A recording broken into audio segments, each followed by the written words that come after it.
welcome to our ADU webinar. I'm so glad that you can join us this evening. And I'm sure most of you know that what an ADU is, but it's for those who don't. And let me explain what is ADU. Just an ADU is an additional dwelling unit, or as some like to call it, a granny flat. So simply put, it's another place to live within your property. Am I right, Gene? That's spot on. There's more to it, but that's a good start. Okay, good. So today we have the guest is the master of ADUs and also one of the only general contractor I trust with all my projects. So he will be telling you everything you need to know from start to finish when it comes to an ADU project. So I present to you general contractor and principal of Pinnacle Construction, the one and only Gene Campbell. Wow, what a presentation, what an introduction. I don't know how to follow that up.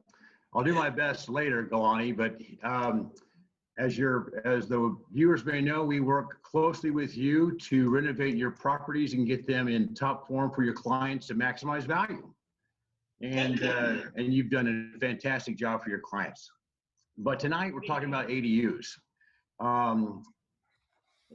And there's a slideshow presentation coming up with one of the probably most knowledgeable people in the business, a consultant that we work with in San Diego. And he's got a great story, but I'll let him tell it. I'd like to now introduce you to the #1 geek from ADU Geeks, Kalani Kutzberg. Kalani, yeah. Go share your slideshow presentation.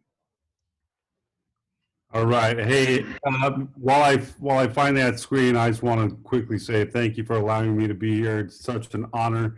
Looking forward to jumping into what ADUs are. Definitely just want to qualify my background, who I am, why I'm here, and what this all means to you. So let me just find this screen and give me 1 second. Here we go. Okay, by the way, so anyone, if you guys have any questions, just feel free to write them in the comments or chat section, and we will answer them in the Q&A towards the end of the webinar, so we don't have to interrupt the presentation from Connie at the beginning, in the middle. But you can just type in your question on the chat section, so we will go through everything later at a Q&A question. And then as I understand it, there's going to be a follow-up email that will have our contact information in for anybody that has any questions as well. Definitely. And we look forward to your Q&A after the presentation. Yeah, awesome. Perfect. All right, guys. So, hey, just like they said, my name's Kalani. I'm with ADU Geeks. Down here, physically located in San Diego, but ADUs is a statewide thing. It's a program that started about 4 years ago. We know ADUs have always been around. We just called them something different. You may know them as granny flats, casitas, she sheds. I would say 10, 20, 30 years. But the reason why they've just recently become popular and officially named ADUs is because of the housing crisis we have here in California. As such, in a time when we're running out of land to build, lawmakers up in Sacramento said, hey, we should just look at the available space that homeowners have in their backyards. And the idea was born about ADUs, accessory dwelling units. Now that first word is key, accessory. That means in addition to. So on the screen here, you see a bunch of our logos. That just goes to show you how many ADUs we've done over the past year and a half.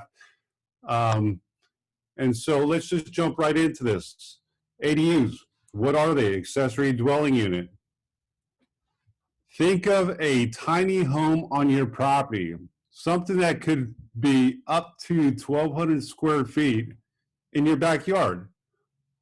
Benefits of an accessory dwelling unit, aside from using it to house your family, closed ones, rent out for income. If you want to build on your property, all local jurisdictions, thanks to California, are affording certain reliefs. So you, in a time when you could not build on your property, you now can. Why? Because we're trying to answer the housing crisis. So as a general rule of thumb, ADUs can be up to 1,200 square feet in your backyard. You can build, there's relaxed setbacks. So setbacks is an invisible area from your side property line and your rear property line. Typically, you cannot encroach within that invisible area. That invisible area is set to ensure safety for emergencies, firefighters, etc. But when it comes to ADUs, this is just one example of the many things that they are relaxing in order to push this whole ADU movement. So setbacks are relaxed in areas where they could be 15 feet from the property lines, 10 feet from the property, maybe 5 feet. ADUs is just 4 feet. So many fees are waived. Building fees, depending on where you're at, are deeply discounted. Development impact fees, depending on where you're at, either discounted or waived entirely. School fees, you know, usually you'd have to pay school fees. Any residential property, it's based off of square footage. Any new construction, you've got to pay school fees. Well, one way that they're pushing these ADUs, making it easier for you to build, is waiving school fees up to 500 square feet, meaning anything above 500 square feet that you build, that then we have to pay school fees. Permitting. So the idea was, hey, we need to expedite the permitting process, because previously to this, one of the reasons why homeowners weren't building was because the permitting process was not just expensive, but it was super slow and painful to go through. So now we have a quicker permitting process. Theoretically, California says, hey, local jurisdictions, you've got 60 days to look at these ADU applications and make a decision on it.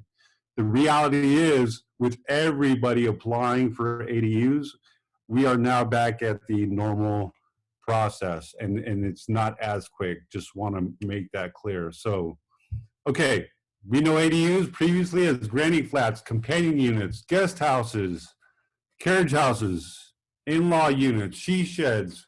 You might have your garage already converted into a dwelling unit that you might be renting out, but it's not permitted. I've got great news for you.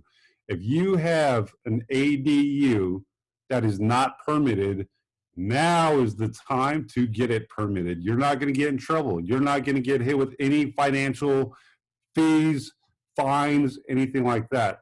There's an amnesty period going on right now until 2025, allowing you to turn in the ADU. The city just wants to know what's going on, make it safer for you, your tenant, and the community. All that's required to get it permitted is simply get the designs, get the blueprints drawn up, submit that to the city, to the agencies, apply for the permits. They may come back with some comments, address those comments, bring out your general contractor, like Gene. He'll take care of whatever else needs to get done, and then you get your permits. So by permitting that ADU that you may have that's not permitted now, now you can have it on the official records, which will help increase the value of your property going forward. Okay, what types of ADUs are there? On this screen, we've got a few images. You've got a detached ADU, this orange structure here, which is detached from the main structure. Attached ADUs, see how it's attached to the main house? You could even, if you have an upper floor and attic space, I'm doing one of these projects right now as we speak. If you have a basement, that theoretically can be converted into its own dwelling unit, an accessory dwelling unit. Above garage, this is real popular because everybody wants to keep the utility, the usage of their garage. Maybe it's for storage or for that car, and they want to put an ADU up on top. That's an option available to you. Or let's just go for the low-hanging fruit and change the use of the garage, since you already have 3 of the 4 walls with the roof on top. Let's just finish it out, complete it, take out the garage door, wall that up, lay in the finishes, much easier process, and you've got yourself a rental unit, otherwise known as an ADU. Okay, so before I get into the technical stuff about what you need to know about ADUs, let me just quickly cruise through this, like why? Why do you want an ADU and who does it really serve? Simply put, all homeowners, if you've got a backyard, if you have a garage, if you have any available space, you want to do an ADU. Why? Because it adds flexibility, it adds value to your property, and it'll help you financially. Here's how. If you've got family that you want to keep, let's say you want to keep the grandparents close by, you can have the ADU, have them live in the ADU, maybe have the caretaker live in the ADU, or if you've got children that you want to keep close by, maybe they're going down, to college and they're close by, or you want to just have that available unit in the back to house guests when they visit you. Great use for an ADU. The most popular reason why folks are doing ADUs today is because they can finance the cost of an ADU over 30 years, making that cost relatively inexpensive, relative to the rental income that they could be collecting. And we'll talk about that later. We'll talk about how the rental income less the financing cost of the ADU equals your cash flow, and that's cash in your pocket every single month that you could be doing with either paying down the principal of your existing mortgage or putting it to use elsewhere. So I'm going to cruise through this, and let's just jump right into the details of what an ADU is. Now, I want to preface this by stating these are general rules. The rules that started at the state level. From there, it trickled all the way down to your local jurisdiction, and they have their own spin on ADUs. Now, technically, they're not supposed to make the ADU process or the rules any more restrictive than this California has done. However, you definitely want to check with your local jurisdiction because at the end of the day, they're the ones who are going to give you your ADU permit. So we have to play by their rules. So let me just give you the high level, hey, this is what you need to know for your ADU so that and I want you to think in terms of your backyard or your garage, your property, what ADU potential do you have? Because let's say you've got a car in the garage. That car is essentially costing you maybe $2,000 of rental income when you could put that car out on the street or park it in the driveway. Or if you have storage in the garage, you could easily move that storage elsewhere, maybe pay a small storage fee down the road, and then rent out that garage space for that $2,000 of rental income. So this is the things that you need to consider when you're thinking about your ADU potential. Okay, so the first things first, how many units are we allowed to have? If you are zoned, if your property is zoned residential, the general rule is you are allowed to have one ADU and one junior ADU. So let's talk about this. What is an ADU? What's a junior ADU? An ADU, if you think about those pictures I showed you previously with the little orange building, an ADU can be seen as two things, either a detached ADU or an attached ADU. That's important because there's different rules that apply to both, okay? Detached versus attached. Then you also have the junior ADU. A junior ADU, the way it started really was we were just converting your master bedroom into its own dwelling unit. The idea has transformed today in such that the junior ADU is converting existing square footage from your home right now as it is. Let's say it's that bedroom, and it has to maintain a shared entryway into the house. and the homeowner has to occupy the property. So those are the two requirements for a junior ADU. Now you might be asking yourself, like, why would anybody want to do a junior ADU if I've got to have a shared entryway, a doorway into the main house? The reason why is because if that scenario works for you, calling it a junior ADU gives you the option going forward to do an ADU in your backyard or in that garage. And so now you essentially have not one, not two, but 3 units on your property. Got your existing house, a junior ADU, and an ADU. So that rule applies for residential.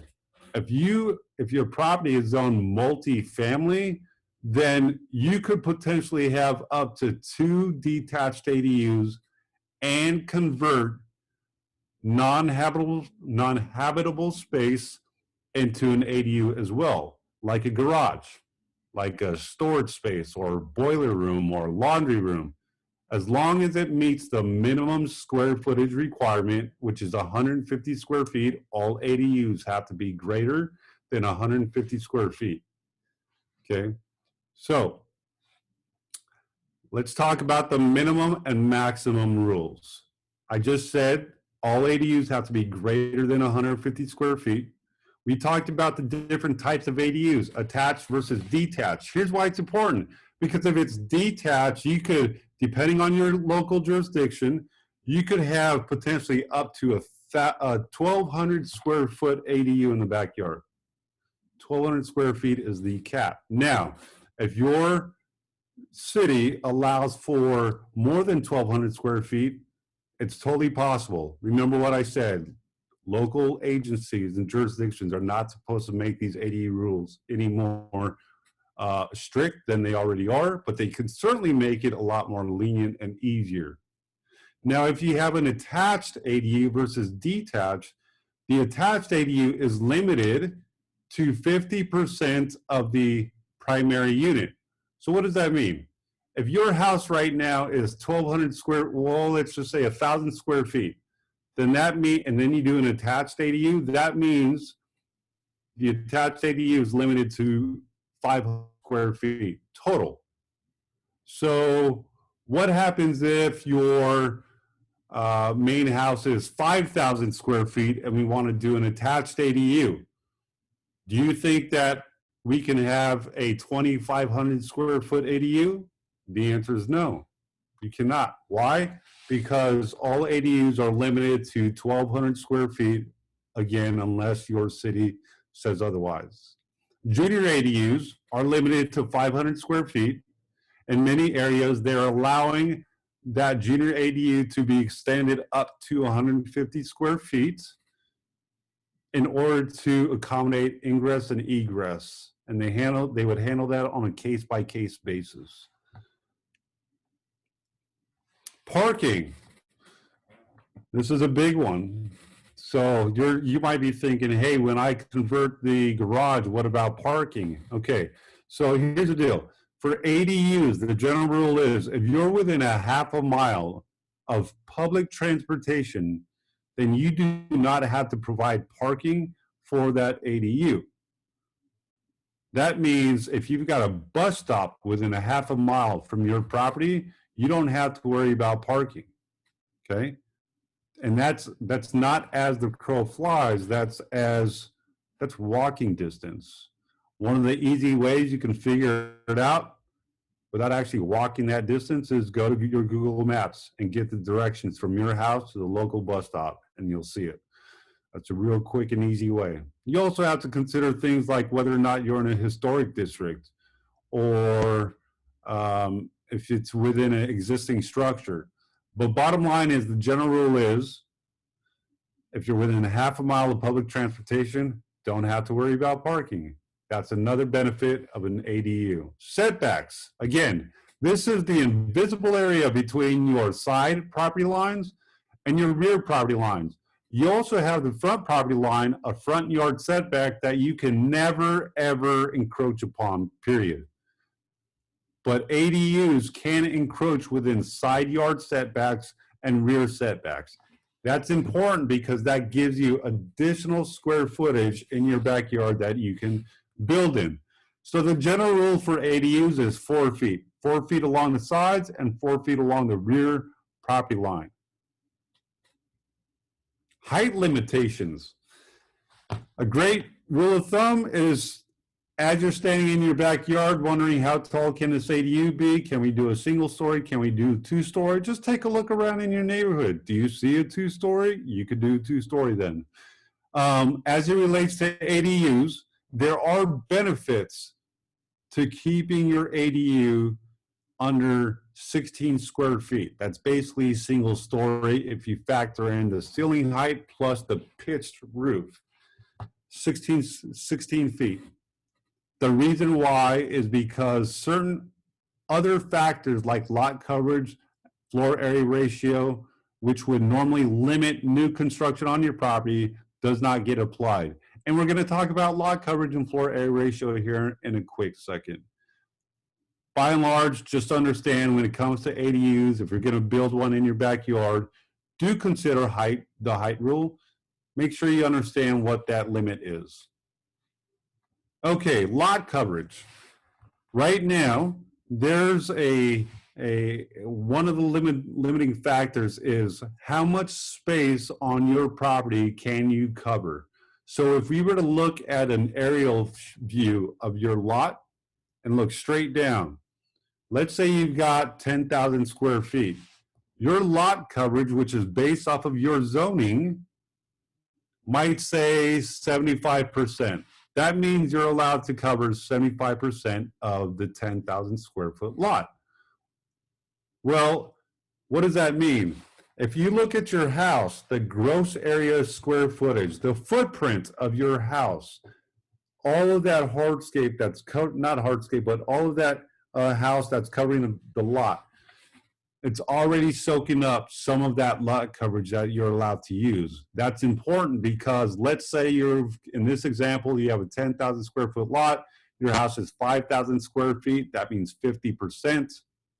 That means in this example where we said the lot coverage is limited to 75%, that means you only have 2,500 square foot left to work with. Now, ADUs are limited to 1,200 square feet. So in that example, you've got plenty of space to work with, but you might be in a situation where lot coverage would actually limit the size of your ADU, maybe even to the point where you can't do an ADU. Here's the good news. As long as you keep your ADU under 800 square feet, lot coverage does not apply. What are we actually saying? They're pushing these ADUs so hard that they're willing to overlook certain conditions like lot coverage just so that you can have an ADU. Floor area ratio. So this is just like lot coverage, only this time where lot coverage was only looking at the footprint, the space that's covering the ground. Floor area ratio is considering the square footage of every single floor. So you would use the same formula. You look up your zoning, see how much the FAR is, F-A-R. If it's 75%, then you're allowed to have a floor area ratio of 7,500 square feet in a 10,000 square foot lot. Don't be surprised, especially for you who have a multi-unit lot where that floor area ratio is actually greater than 75%, greater than 100%, and that's because you could have multiple floors. So if you keep your ADU underneath 800 square feet, this is another area where you're not limited to having an ADU because of the floor area ratio. So what are the benefits to you? Now, I just grabbed some high-level numbers. Don't get hung up on the numbers here. Really zone in on the potential and what this means to you and your lot.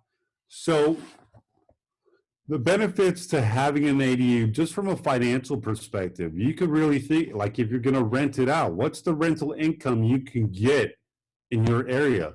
Down here in San Diego, where I'm at right now, $2,000 for a 2-bedroom, 2-bathroom, maybe even $2,300, easy. Up there, I'm imagining it might be $3,000. So if you can finance the construction cost, which is also known as the hard cost of your ADU, over 30 years, then your monthly payments would be relatively inexpensive. I'm seeing numbers all the way from $600, $700, $800 for garage conversions when we could rent it out for $1,600, $1,700. Or if we're doing a full-on 1,200 square foot ADU, I'm seeing those monthly payments coming out to anywhere between $1,500, $1,600, $1,700, but we're renting it out for $2,800, $3,000. So anyways, if you deduct and compare the rental income less your monthly financing cost, that equals your cash flow. Again, this is cash flow that is being created by leveraging the square footage in your backyard. What are you doing with that backyard right now? What are you doing with the garage right now? It may be costing you the cash flow that we're showing you here. Equity. Think about the equity. If you're, now this example I'm about to give you is a super, super high level back of the napkin math, but in theory, if the cost of construction down here in San Diego, it's anywhere from $250 to $275. Lumber just went up, so it's a little bit higher. Up there in your area, $350 easily. But if the retail value in your area is $500 a square foot, $600, maybe $1,000 a square foot, the difference between the cost of constructing your ADU and the average retail value in your neighborhood, that difference is the built-in equity that you're literally creating by building this ADU. Now, there's other factors to consider, like the fact that you already have the land and all that stuff. But understand the concept that by building an ADU, you are literally increasing the equity and the value of your property. Very simple. Now, what are the different types of ways to finance these deals? Because I keep talking about financing the construction of your ADU. It's very simple. You got several options. I'm going to start with these bottom two down here because this is based off of your equity, right? So if you've got equity in the property, that's the best way you can finance your ADU project. You're going to get the best interest rates, the most favorable terms. If you don't have the equity in your property, all good. There are many tools out there that lenders have where they can actually take the future value of your property after the ADU is built, which thereby creates the equity needed, and your lenders can loan against that equity. That's called a renovation loan or a construction loan. That's very, very popular for those who maybe just purchased a house, don't have the equity, or maybe they just finance for something else. So if you don't have the equity, don't be discouraged. I'd really encourage you to get with your lender, talk about ADUs and all the different ways that you can get qualified to finance this project. Okay, this is the last set of points that I'm going to make here, just to wave tops, how we can help. So Pinnacle Construction, it's actually quite simple. Give us the opportunity to come on out to your property and help you analyze what your ADU potential is. No strings attached, just want to help you understand what your ADU potential is. What can we help you with? Do a site study. Have one of us come on out to your property and just take a look at what's possible. Look at that garage that you have. If you want to do an above garage ADU, which most people do, it may not be financially feasible. When you think about the type of construction, what's required to actually build on a structure that's already been built, it may not be financially feasible, but we'll never know until we come on out to your property and help you with that. Best types of ADUs. So you have all different types of ADUs, not just attached versus detached, but also prefab versus modular versus a stick build like regular construction as you would know it. All three options have different pros and cons, but it's really based off of your needs and your wants and your personal situation. And we'd be able to help you assess that. Overall timeline. Before you get into an ADU project, please, please, please do your homework. Truly understand what you're getting into. It's not an overnight process. You're looking at a 6, 7, maybe 8-month journey. When you factor in the design time, getting all the architectural blueprints done, plus the plan review time to get the permits, now we're relying on the city and waiting on them, and then the construction time, like I said, this is easily a 6, 7, 8-month journey. The overall cost. The cost of your ADU isn't just the construction. Those are the hard costs.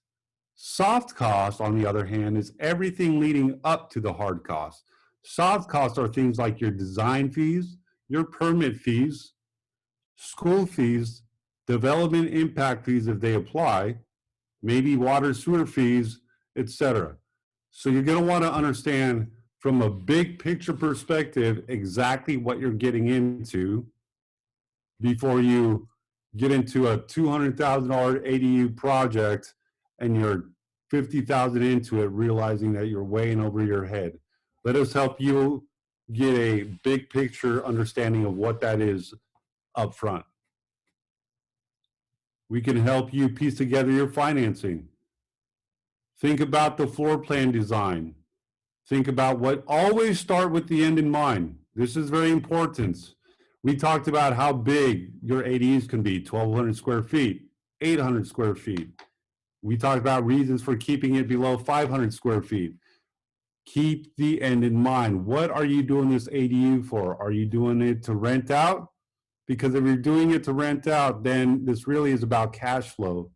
And with that said, what's the quickest, fastest, easiest way to maximize your cash flow? Renters don't necessarily pay for square footage. More importantly, they pay for amenities, bedrooms, bathrooms, storage. So let's talk about how many bedrooms we need, how many bathrooms we want, and design a floor plan around that, one that actually fits within your budget. And that's the best way to approach your ADU project. Let us help you understand your cash flow analysis. Let's take a deep dive into what the rental market rate is in your area.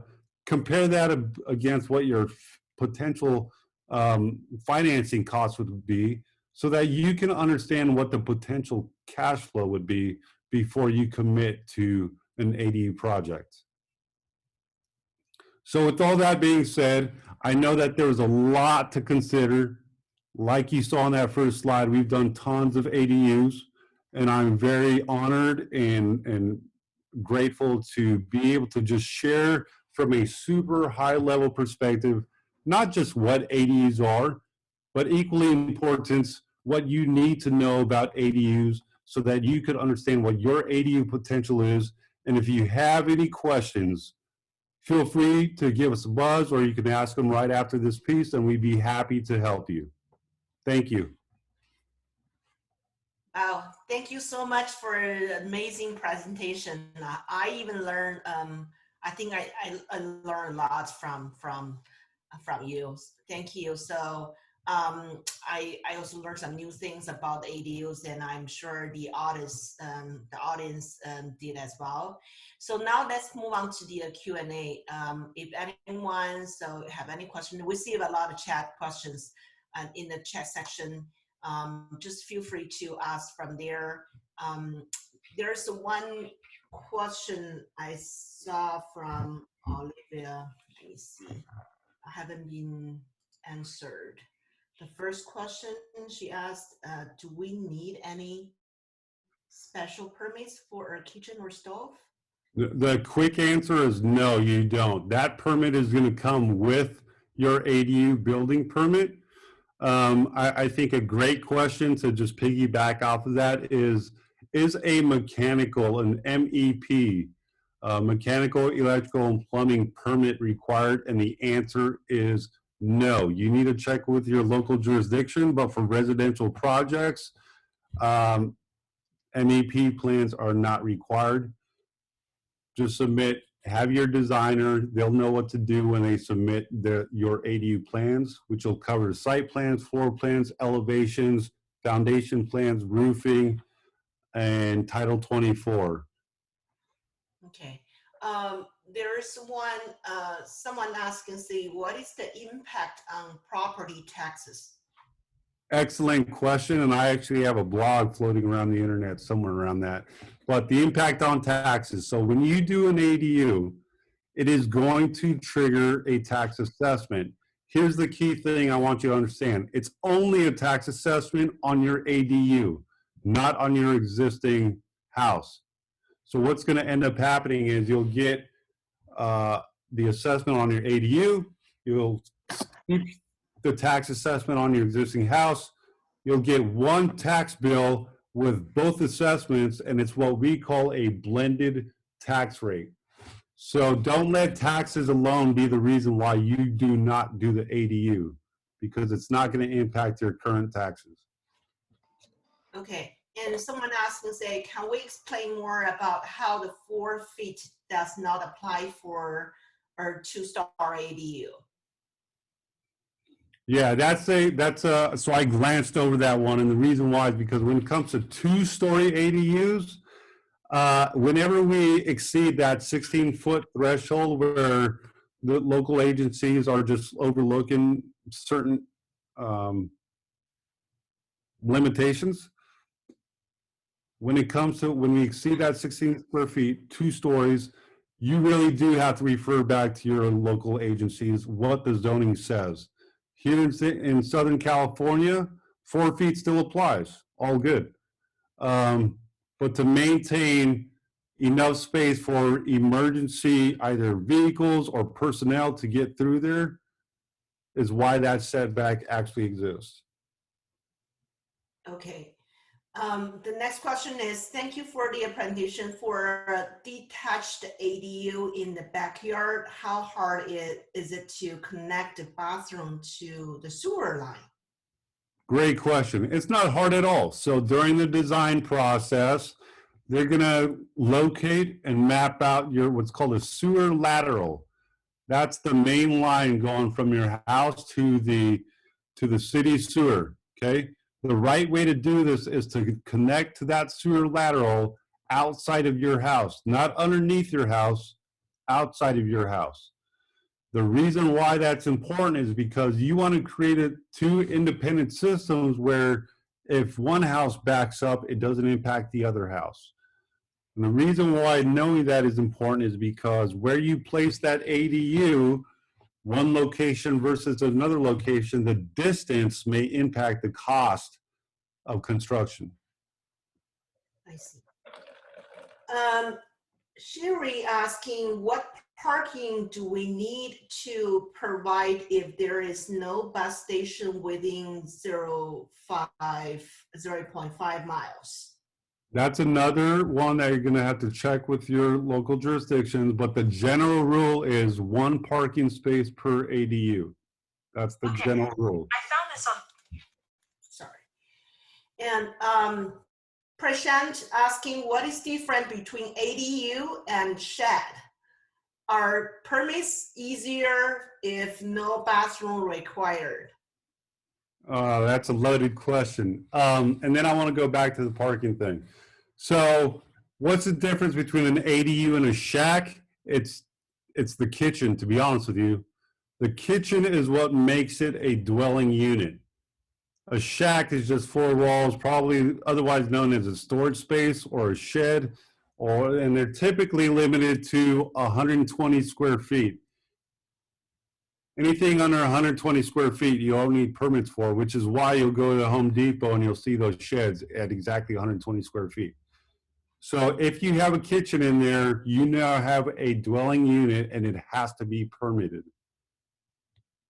If I can make a quick comment about the parking piece. If parking is required, you are allowed to show parking on your plans in the front yard setback. That is absolutely allowed. So you can't build in a front yard setback, but you could use that space for parking. I saw there's a few questions in the past that people asked, and Jean answered some of them, but I want to share this right now with everybody. So Jane asked about, can ADU and junior ADU have 1,200 square footage each? So total will be 2,400. So could you just explain more about that? Yeah, great question. So quick answer, no, it can never be that big. Junior ADUs are limited to 500 square feet, and many jurisdictions are allowing an extension of another 150 square feet in order to allow for ingress and egress, and that's only on a case-by-case basis. So that 500 plus 150, you're at best, you're going to get up to 650 square feet. ADUs is what's limited to 1,200 square feet, and that's only if it's a detached ADU. Because remember, if it's an attached ADU, then it's 50% of the existing structure that you're attaching to. So the last one, this is something I had a question before, but I saw someone asking, and then I like to share here. Is that generally speaking, is it more expensive to build an attached ADU than a detached ADU? So which type of ADU is listed expensive to build?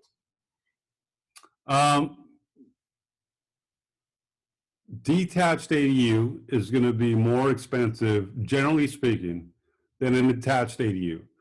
But there's so many different factors that has to be considered, because when we're doing an attached ADU, as an example, you may be changing the pitch of the roof. So it's not just attaching the ADU, it's really about how are we tying in to the existing house. And that puzzle all by itself could raise the cost so much that it may just be easier to do a detached ADU. So if I had to pick one today, I'd say, generally speaking, detached ADUs, your costs can be greater, but not always. I see. The last question from Jennifer, what is the approximate cost difference as a percentage between a prefab detached unit and one designed and construct as a custom build, like maybe some simple structure? So what I'm seeing out there, stick build versus prefab, it's all the construction of the unit itself. It's almost a 50% decrease, anywhere between 50 to 40%. But you also have to consider other factors when we're doing prefab. We love prefabs. We do those all day long. But when we do prefabs, we also have to factor in transportation, installation, etc. So after that, you know, that 50% savings or 40% savings it may decrease to, you know, 30 or 35% savings. But that's not the only benefit of the prefabs. The other benefit of prefabs is less construction on your property, less of an impact on your property. Where it may take 3 to 4 months of a construction project in your backyard to do an ADU, it's very minimal, maybe a month at best. And simultaneously, while the construction guys are prepping your site, pouring in the foundation, etc., simultaneously, rain or shine, your prefab unit is being constructed in a warehouse that just has to be delivered. So super easy, super clean, fast way to get to that cash flow. Okay, so I think we're good. By the way, so we are going to share the contact like later after this webinar. So if you have any question, you can either reach out to Gene at the email he shared at campbell@pinnacleconstructions.com. And also we will share their contact informations. I thank you very much for Connie and Jean's amazing presentation. I believe everyone learned a lot tonight. And again, we're doing webinar every month. If anyone have any like very interesting topic you'd like to share, like or would like to to learn more, please feel free to email us at rena@rennashee.com or marketing@rennashee.com. So we're very happy to hear from you. So thank you so much for tonight, and have a great evening. Thanks, Renna. Hey, Kalani, great presentation. You are indeed the #1 geek. I appreciate that. And if I may, I do have a ton of videos out there on ADUs that you're free to watch. It's on the Instagram, totally free. We don't charge. If it's in my head, it's absolutely free to you guys. So thank you so much for letting me be here today. It's been an honor. He shared his Instagram, the Instagram informations at the chat section. So if anyone like to save it and just find him from Instagram, just feel free to.